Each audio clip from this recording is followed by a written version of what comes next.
Saudara-saudari yang dikasihi Tuhan, salam jumpa lagi dalam Inspirasi Rohani edisi hari ini, Sabtu 16 Juli 2022, Pekan Biasa ke-15. Marilah berdoa. Dalam nama Bapa dan Putra dan Roh Kudus. Amin.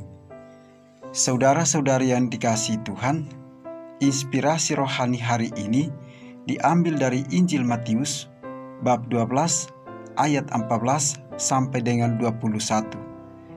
Sekali peristiwa, orang-orang Farisi bersekongkol untuk membunuh Yesus. Tetapi Yesus mengetahui maksud mereka, lalu menyingkir dari sana.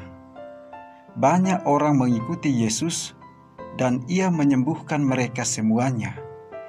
Ia dengan keras melarang mereka memberitahukan siapa Dia, supaya genaplah firman yang disampaikan oleh Nabi Yesaya.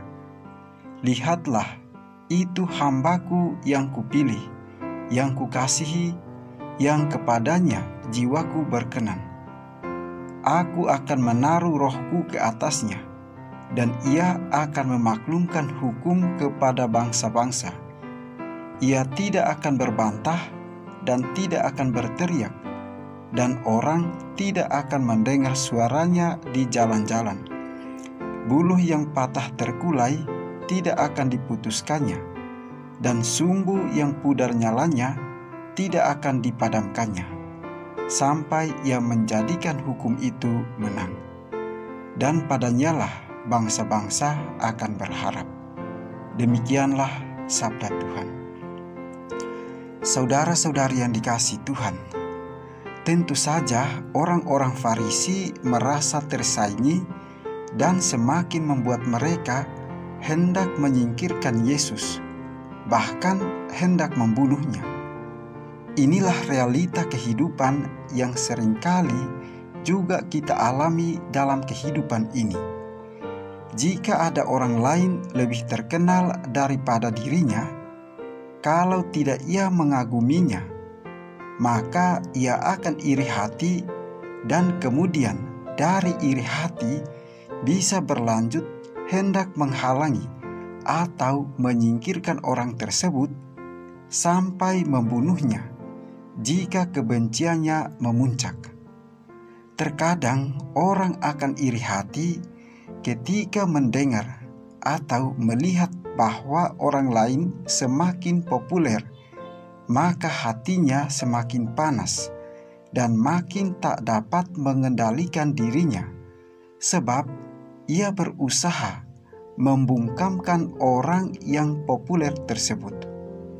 Menghadapi orang seperti ini, memang tidak ada jalan lain kecuali menyingkir darinya, supaya tidak semakin iri hati dan membenci dirinya. Saudara-saudari yang dikasihi Tuhan, seperti yang dilakukan Yesus, Ia segera menyingkir dari orang Farisi, bahkan melarang orang-orang yang disembuhkannya menyebarluaskan berita tentang kesembuhan diri mereka untuk mencegah agar orang Farisi tidak semakin iri dan benci kepadanya. Yesus dengan keras melarang mereka memberitahukan siapa Dia, supaya genaplah firman yang disampaikan oleh Nabi Yesaya. Lihatlah, itu hamba-Ku yang Kupilih, yang Kukasihi, yang kepadanya jiwaku berkenan. Aku akan menaruh Roh-Ku ke atasnya, dan Ia akan memaklumkan hukum kepada bangsa-bangsa. Ternyata Nabi Yesaya sudah nubuatkan tentang utusan Allah yang akan datang dan mengungkapkan seperti apa kepribadiannya.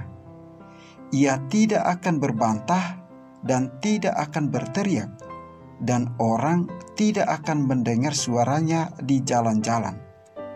Buluh yang patah terkulai tidak akan diputuskannya, dan sumbu yang pudar nyalanya tidak akan dipadamkannya, sampai ia menjadikan hukum itu menang, dan padanyalah bangsa-bangsa akan berharap.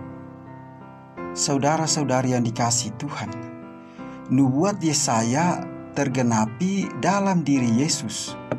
Namun orang-orang Farisi tak mau mengaku Yesus yang adalah utusan Allah dan menolak mengaku Yesus adalah Mesias.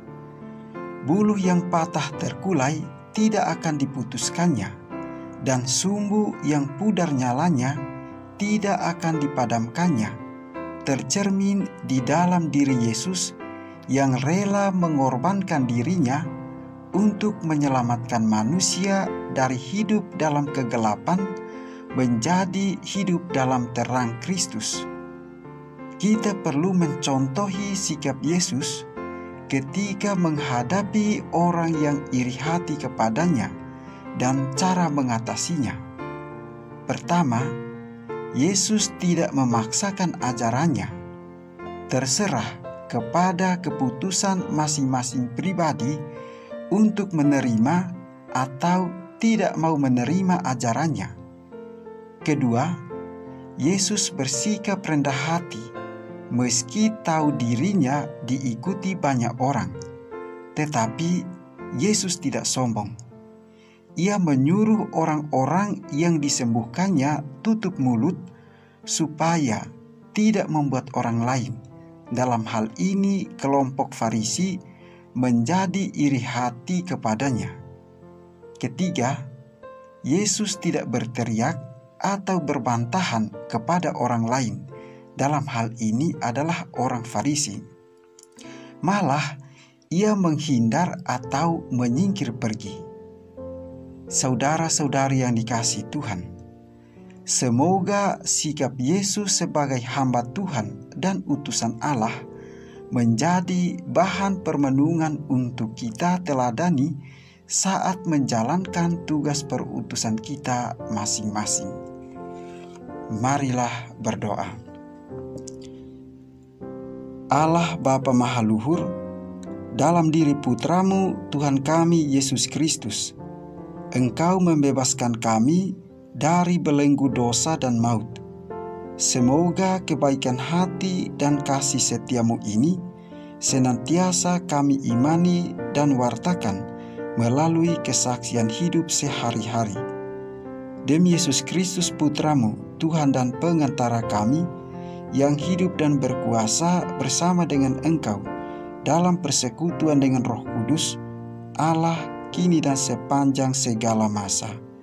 Amin.